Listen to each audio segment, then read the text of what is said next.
বর্ধমানের শক্তিগড়ে বাজেয়াপ্ত শনিবার কুইন্টাল কুইন্টাল ল্যাংচা। বাসি ল্যাংচা বিক্রির চেষ্টার অভিযোগে বাজেয়াপ্ত। শক্তিগড়ে পরপর ল্যাংচার দোকানে অভিযানে ডিইবিকে সঙ্গে নিয়ে জেলা স্বাস্থ্য দপ্তরের। বাজেয়াপ্ত 3 কুইন্টাল বাসি ল্যাংচা। শক্তিগড়ে 19 নম্বর জাতীয় সড়কের ধারে ল্যাংচা হাব থেকে বস্তা বস্তা ল্যাংচা তুলে নিয়ে গিয়ে জেসিবি দিয়ে মাটিতে পুঁতে ফেলা হচ্ছে।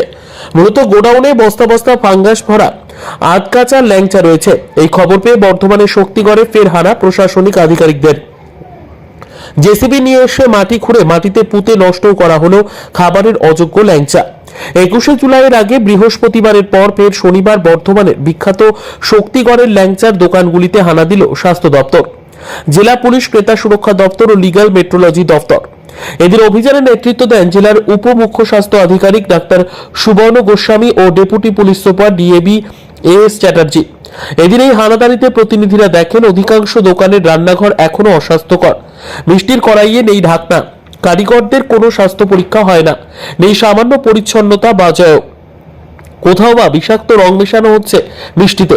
এছাড়াও অনেকগুলি দোকানের গুদামে হানা দিয়ে 7-10 দিন আগে থেকে ভেজে রাখা ফাঙ্গাস পড়ে যাওয়া ল্যাংচা মেঝের উপর ডাই করে রাখা অবস্থায় দেখতে পান হানাদারি টিমের প্রাথমিক অনুমান এই সমস্ত বাসি মিষ্টি যা 21শে জুলাই পুনরায় ভেজে রসে ডুবিয়ে বিক্রি করবার পরিকল্পনা ছিল।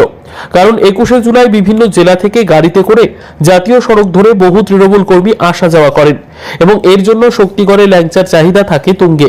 পরীক্ষার জন্য কয়েকটি নমুনা রেখে বাকি প্রায় 3 কুইন্টাল এই ধরনের ভাজা ল্যাংচা আজ বাজেয়াপ্ত করে তা পরিবেশ বান্ধব উপায়ে মাটিতে গর্ত করে পুঁতে দেওয়া হয়েছে। 7 জন দোকানদারকে আইনি নোটিশ ধরানো হয়েছে।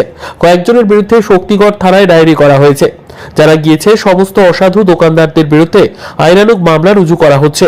তাদের প্রত্যেকের 10 লক্ষ টাকা অবধি জরিমানা ও 7 বছর পর্যন্ত হাজতবাস বা উভয়ই হতে পারে।